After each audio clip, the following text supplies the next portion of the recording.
Prabowo harus melepaskan diri dari bayang-bayang Jokowi. Kalau tidak, Prabowo akan ikut hanyut bersama Jokowi, saudara. Gangguan ini kita punya rekamannya. Mereka membunuh saya. Habisi Habib Rizik. Tolok matanya Habib Rizik. Bunuh Habib Rizik. Dipikir kita bakal lari. Oh enggak, saudara.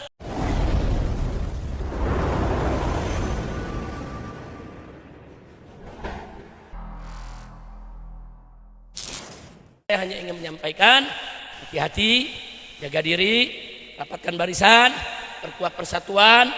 Saudara, pertahanan keamanan rakyat semesta yang disebut Hankam Rata, itu kita mesti mulai lagi di kampung-kampung kita. Jangan sampai terlambat, begitu ada chaos, begitu ada huru-hara, nanti orang yang nggak salah jadi korban, saudara. Jadi jaga kampung masing-masing, jaga rumah masing-masing, saudara, jaga. Itu yang nggak bisa mengharapkan aparat yang jaga kita. Jangan mengharapkan aparat, saudara. Kadang-kadang kita hilang kambing, lapor aparat, bayarnya pakai kebo. Bukan mungkin ketemu, mungkin rugi, betul? Nah ini fakta, saudara.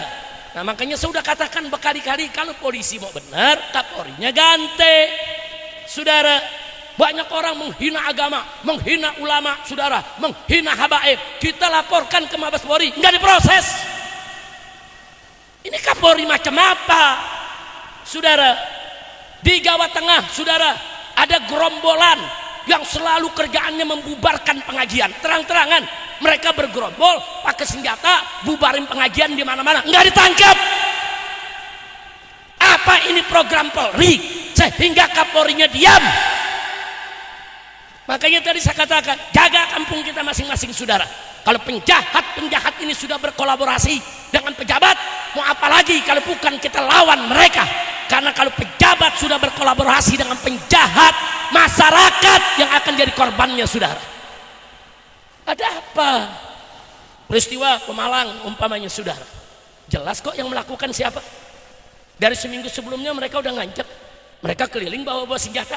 Enggak ditindak. Dipanggil sama polisi aja enggak. Saudara, apa? Panitia diancam, saudara, semua warga diancam, apa? Saudara, makanya begitu saya tanya kepada panitia, Anda undang saya, Anda berani? Kalau nanti dilarang polisi bagaimana? Tetap kita adakan Habib. Ini udah kesepakatan warga kami. Kalau nanti diancam sama gerombolan PKI ini, neo PKI, bagaimana? Tetap kami adakan. Saya katakan, kalau Anda bertekad tetap menggelar, saya datang. Tapi kalau Anda nggak berani, ya batalin aja dari sekarang. Sebab saya habis ceramah, saya bisa pulang. Saya habis ceramah, Anda tetap di situ. Nah, saya nggak mau nanti kedatangan saya menyusahkan Anda. Enggak, Habib. Kita siap. Apapun resikonya kita siap. Saya tidak sendiri, saya bersama warga satu kampung semua. Kami memang undang Habib. Sudah lama dan ini tidak boleh gagal. Kita datang ya, ikhwan. Begitu detik-detik saya mau naik ke mimbar, saudara, itu yang namanya Pangdam mengutus dandimnya, Kapolda mengutus Kapolresnya temui saya di rumah panitia. Kita istirahat, mereka datang, Habib jangan ceramah, Habib ini bisa terjadi letupan, Habib ini bisa terjadi ini dan itu. Saya bilang, hei, ini mereka mau melarang dari kemarin, kenapa Anda tidak cegah? Kenapa Anda tidak tangkap? Kenapa Anda biarkan? Kenapa sekarang masyarakatnya mau dakwah kok justru Anda suruh bubar? Bukan begitu. Tugasmu, yaitu kita sampaikan kepada Dandim, tugasmu Dandim, tugasmu Kapolres, kalau ada gerakan-gerakan yang bisa mengganggu keamanan, ya tangkap dong. Mereka kan cuma segelintir orang. Kenapa kau takuti panitia? Kenapa kau ancam panitia? Kenapa kau mau bubarkan itu pengajian? Ribuan umat yang hadir, saudara. Saya bilang nggak bisa. Terus bilang, tapi ini kan demi keamanan Habib. Kalau demi keamanan, dari kemarin kau tangkap. Tetap dia mendesak, Habib, ini permintaan Pangdam, sebaiknya Habib nggak usah datang. Kalau malam hari ini seorang Habib Rizik gagal ceramah hanya gara-gara gerombolan neo PKI macam ini, besok semua habaib, semua kiai yang muhibbin kepada habaib akan dibatalkan acaranya. Betul? Saya bilang nggak bisa, saya akan naik saat ini. Nggak bisa, Anda jangan coba-coba larang saya. Jadi sekarang ya kita bagi tugas. Saya akan naik, saya akan tenangkan umat. Ribuan umat tidak akan pernah bikin ribut kalau mereka tidak dipancing. Betul? Anda tugasnya turun sekarang, usir itu mereka, tangkap itu mereka yang ingin membubarkan pengajian. Habis itu saya berangkat, saudara. Saya berangkat, saya naik ke panggung, saudara. Enggak, umat enggak ada yang bikin ribut, saudara. Umat semua tenang, ribuan umat, bahkan ribuan umat enggak tahu kalau di belakang ada yang ribut, saudara. Enggak. Ini panggung di sini, ini umat ribuan yang hadir. Ini di kanan kiri ini ada gang, saudara. Orang-orang yang ingin membubarkan umat masuk dari gang-gang tadi, saudara. Dan Laskar FPI bersama batiknya, saudara, dari pagi sudah membuat peta lokasi. Oh, ini ada celah. Oh, ini ada gang. Oh, ini ada lubang. Oh, mereka bisa masuk dari sini. Di situ kita buat pertahanan, saudara. Laskar FPI tahu, kok polisi nggak tahu. Laskar FPI tahu di mana nih Neo PKI bakal masuk, saudara. Kok tentara nggak tahu? Bohong. Kecuali memang sengaja mereka biarkan, saudara. Jadi gang-gang itu dijaga oleh Laskar, saudara. Nah, begitu acara berjalan, saya punya menantu ceramah bersama Kiai Awid Masyuri. Mereka mulai melempari batu ke jamaah, tapi batunya nggak nyampe. Kenapa? Karena gang itu sudah dijegat, saudara, oleh Laskar. Jadi sambitan mereka tuh nggak mampu sampai ke jamaah, sehingga jamaah nggak tahu kalau mereka dilempari batu. Jamaah nggak tahu kalau mereka ini mau dikejar, mau dibubarkan, mau dipentungi, saudara. Jamaah tetap tertib, ikut selawatan, ikut dengar pengajian, saudara. Jadi seperti tidak ada apa-apa. Subhanallah, luar biasa kerjaan Laskar, luar biasa, saudara. Rapi. Nah, karena mereka marah, nyambit batu nggak nyampe, nah mereka timpuk Laskar. Nah, Laskar ditimpuk, saudara. Ikan bawal buah terong dijual gue borong. Betul. Diubar sama Laskar, saudara, dihantam. Nah, ternyata begitu dihantam, saudara, banyak yang tumbang, pecah kepala aja, saudara. Masuk ICU, katanya udah kebal semua.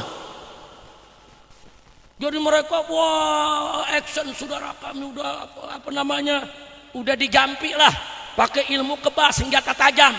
Bener, kebal dari senjata tajam, tapi nggak kebal dikeprok me batu. Alhamdulillah, besok ada ilmu kebal dikeprok batu, saudara. Nah, akhirnya mereka lari pontang panting, luka. Nah, begitu luka, besoknya lapor polisi, kami dianiaya oleh FPI. Kami digebuki oleh FPI. Kami banyak yang luka oleh FPI. Pala lo bomengan.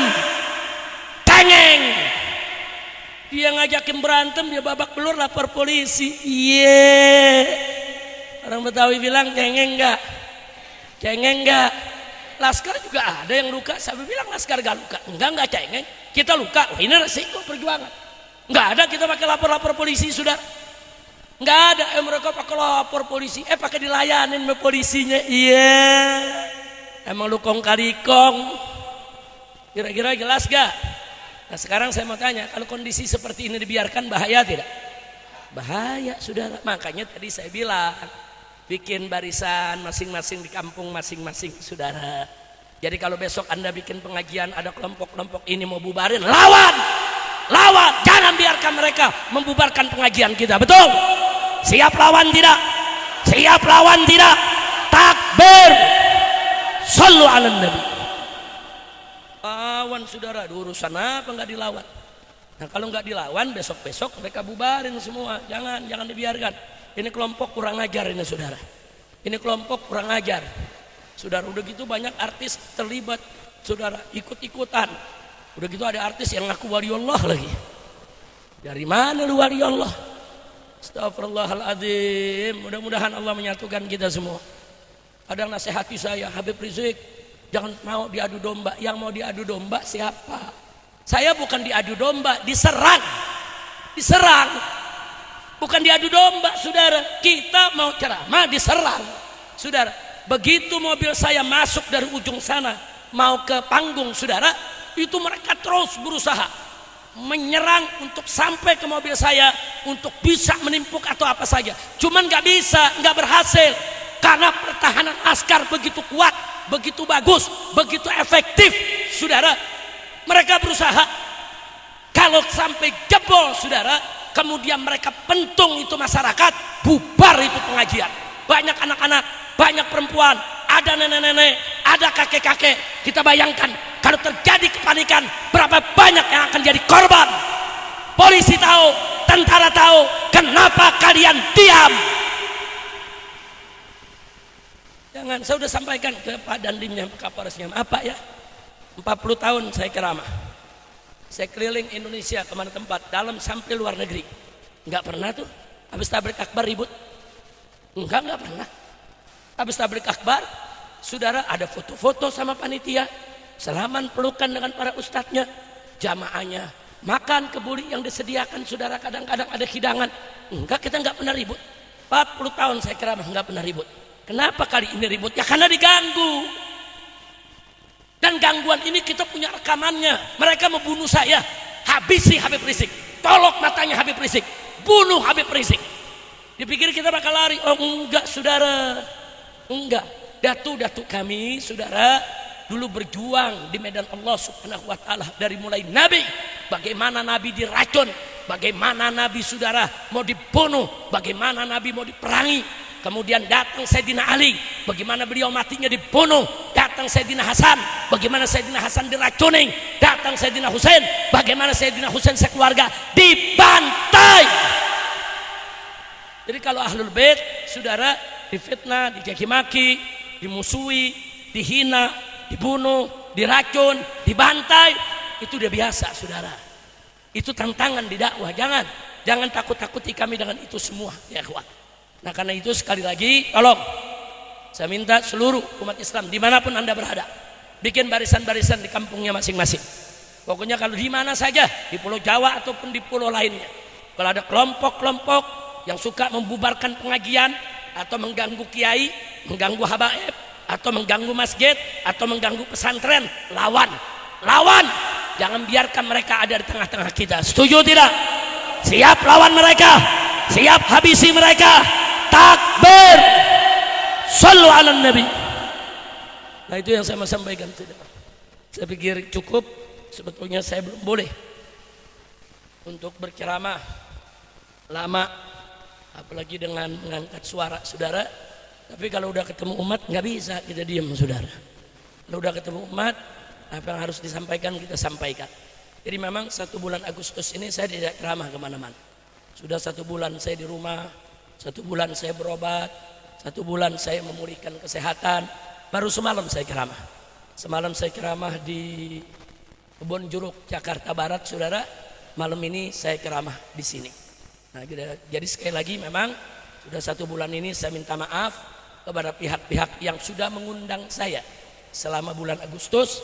Semua saya batalkan, ya kawan. Semua saya batalkan. Ada yang minta mundur, ada yang minta pengganti, saudara. Ada juga yang di pending acaranya dibatalkan, saudara. Karena itu saya minta maaf kepada semua panitia dalam 1 bulan ini yang saya tidak hadir. Nah tapi insya Allah di bulan September ini saya akan coba untuk hadir di setiap acara, tapi sangat saya batasi. Paling-paling saya ceramah siang 1, malam 1, atau kadang-kadang hanya malam saja. Seperti kemarin, hari ini hanya malam saja saya ceramah. Setelah itu saya pulang. Jadi tolong dimaklumi. Tapi sekali lagi, saudara, bahwa saya khawatir kalau umat tidak mendekatkan diri kepada Allah dan tidak memohon pertolongan Allah, serta tidak merapatkan barisan untuk memperkuat ukhuwah, akhirnya besok kita menjadi korban, saudara, dari setan-setan yang sedang bertarung, dari buaya-buaya yang sedang saling memangsa, dari serigala-serigala yang lagi saling menerkam, saudara. Nah, hati-hati, mereka semuanya orang-orang politik. Mereka bisa gunakan segala cara, menghalalkan segala cara untuk menyelamatkan kursi-kursi mereka. Nah, dan terakhir, sekali lagi lewat panggung ini, saya tetap sarankan ke pemerintah supaya segera lakukan reshuffle, ganti menteri-menteri bermasalah, atau kata sandinya, saudara, Jokowi dan seluruh saudara pejabat-pejabat yang khidmat taat kepada Jokowi harus dikeluarkan dari kabinet Presiden Prabowo, saudara.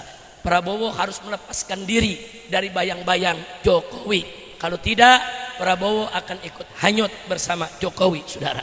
Saya sekali lagi minta kepada Bapak Presiden, menteri-menteri yang bermasalah baik terkait judi, baik terkait korupsi, apakah itu terkait pelanggaran HAM atau terkait etika, saudara, maka kita minta mereka ganti semua, berikan kepada pemimpin-pemimpin yang baik. Saya tanya, di Indonesia orang baik banyak tidak? Orang pintar orang-orang pintar banyak tidak? Saya mau tanya, di Indonesia orang baik banyak tidak? Orang pintar banyak tidak? Cari mereka, saudara. Cari orang Indonesia yang pintar itu, saudara, yang jujur, yang baik itu, yang mestinya dikasih jabatan untuk mengatur negara ini. Saya sampaikan kepada Bapak Presiden Prabowo, Anda presiden mengatur negara, bukan mengatur perusahaan. Anda presiden mengatur negara dengan 275 juta rakyatnya. Ini bukan pekerjaan kecil. Jangan main-main. Jangan ini diurus hanya dengan retorika. Jangan ini diurus hanya dengan ceramah. Jangan hanya ini diurus dengan semangat yang menggebu-gebu. Tapi urus ini dengan kebijakan-kebijakan yang bagus, dengan reshuffle kabinet, isi orang-orang yang baik. Insya Allah presiden kita kalau melakukan itu, beliau akan menjadi presiden yang baik, saudara. Amin ya rabbal alamin. Itu saja yang bisa saya sampaikan. Jangan ada yang bergerak, jangan ada yang bubar sebelum ditutup oleh panitia, sebelum ditutup doa oleh para ulama kita. Dari saya cukup sekian, saya tidak kuat lagi untuk lebih lanjut. Mudah-mudahan Allah berikan keberkahan kita semua. Dan akhirnya saya mohon maaf atas segala kekurangannya dan kekhilafannya. Saya berterima kasih atas segala perhatiannya. Hadani Allah wa iyyakum ila siratil mustaqim. Wassalamualaikum warahmatullahi wabarakatuh.